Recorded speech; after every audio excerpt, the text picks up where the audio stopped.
have them, but it'll make sense. The dividing line, brothers and sisters, will be the center of the commandments. That one Sabbath commandment that connects the 3 to the 6, brothers and sisters. That's the one that Satan is attacking, and he will enforce his own laws through governments around the world. Here you see Catholic Church. The Catholic Church enforces Sunday laws in Europe. As of January 2001, brothers and sisters, the whole of Croatia is not allowed to open up their shops on Sundays. And this is the government bringing laws about in concession to the Catholic Church. And this is happening in Croatia. In South America, Brazil's got the same thing. January 1st, 2009, Sunday laws have been implemented there. In Germany, a friend of mine was preaching there the other day. People came to him, and unfortunately he couldn't get a copy of it. He had to fly out before they could give him a copy of the actual fine. But they got €130 fine each for painting their roof on a Sunday. There's a law coming in, and it's called the family day, the day of rest. And when Satan brings in his blue laws to accept that third color, brothers and sisters, Christianity is going to say, yay, finally the Lord's looking after us. And Satan closes the net. Jesus says, be careful that no man deceives you. It's not just in Europe, and it's not just in Brazil and South America. It's all over the world. South Africa's blue laws were changed the other day. America is looking at a 10 Commandments weekend. Brothers and sisters, Europe itself, the European Union, as of May 2009, were trying to bring in a European Union-wide Sunday law. We are praying that the Lord is going to hold back the winds of strife long enough for this message to reach you and those that you want to share this with, because this message is about to be shut down. Satan is about to close the door on God's people. And the high priest of Satan is already starting to warn us. He's saying there that any verbal attack on the Pope is now called terrorism. Right? This was May 2nd, 2007. If you verbally attack, in other words, if you hold a presentation, as we have, and you highlight from the Bible that the Pope is the Antichrist, it would be seen as an attack on the Vatican. The Vatican now says you are a terrorist. And what's going to happen about this? Is it just going to be left there? No. Because the other day, the Pope, the Vatican connected themselves to Interpol as well. Unbelievable what's happening there, searching databases and having access to information about you and me. There are secret things going on that we have got no concept about, brothers and sisters, and that's why Jesus says, please, watch and pray. Watch and pray. Not only did the Vatican connect itself to the Interpol, but as you can see, June 2008, Pope Benedict sets up his own anti-terrorist squad. So in 2007 he says, you speak against the Vatican, you're going to be deemed a terrorist. He now sets up his own anti-terrorist squad. What does the Vatican need with a terrorist squad? Well, it depends on your definition of terrorism. And remember, in America and around the world today, you can be held as a terrorist after 9/11. You can be held without trial indefinitely, locked up somewhere in the world. We're getting close to the end of time, and the Pope is starting to flex his wings even more. The Pope says that the church's role in politics is for the good of all. This is in June 2008.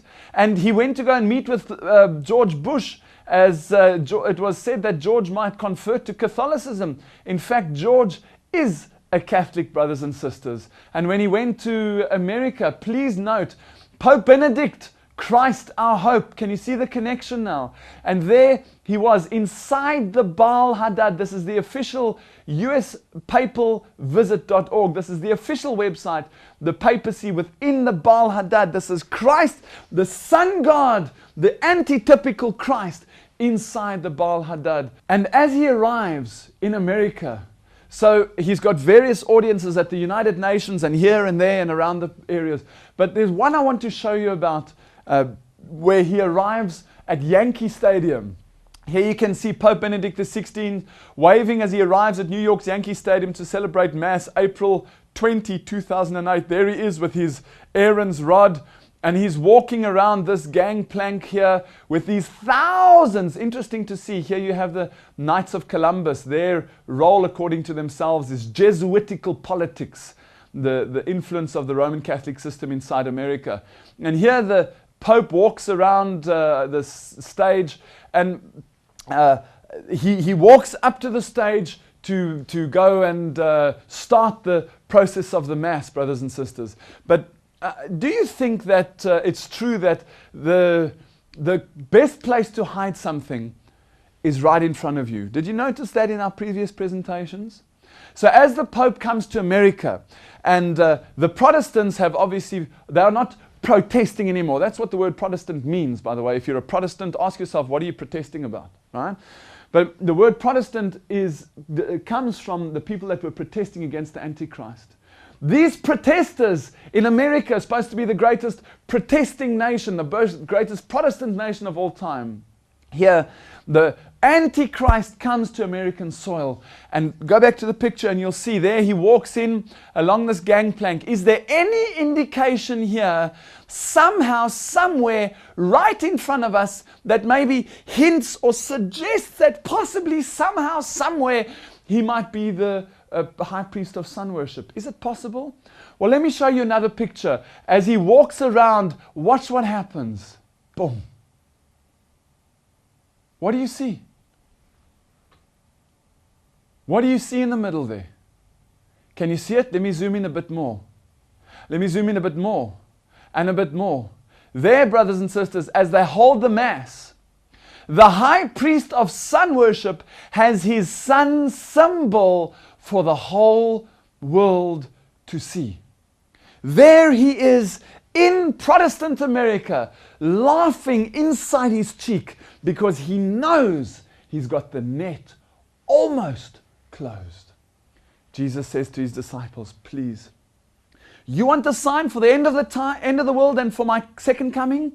Be careful that no man deceives you. Even the very elect are going to be deceived. And here in America, the high priest of sun worship shows his true colors. Can you see it? This is where he walked up, around and up onto stage. Brothers and sisters, I think, words fail me when I consider the impact of what's going on at the moment. Here's another picture from that Mass. There it is with the nice close zoomed up picture being beamed for the whole world to see. The sun high priest sitting on his big fancy chair there under the symbols of the Antichrist. And these people with their signs saying, Protestants for the Pope. Protestants for the Pope? Protestants for the Pope? Brothers and sisters, that's an oxymoron. There is no such thing as a Protestant for the Pope. Either you're Catholic or you're Protestant.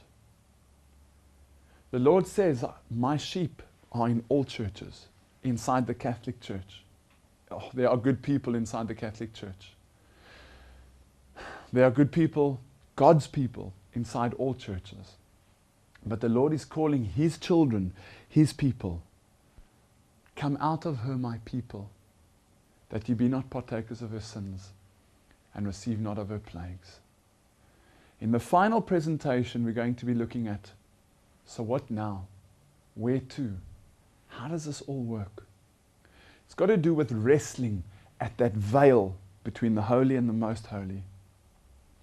Please come back and join us for the final presentation in God's temple of truth. Thank you.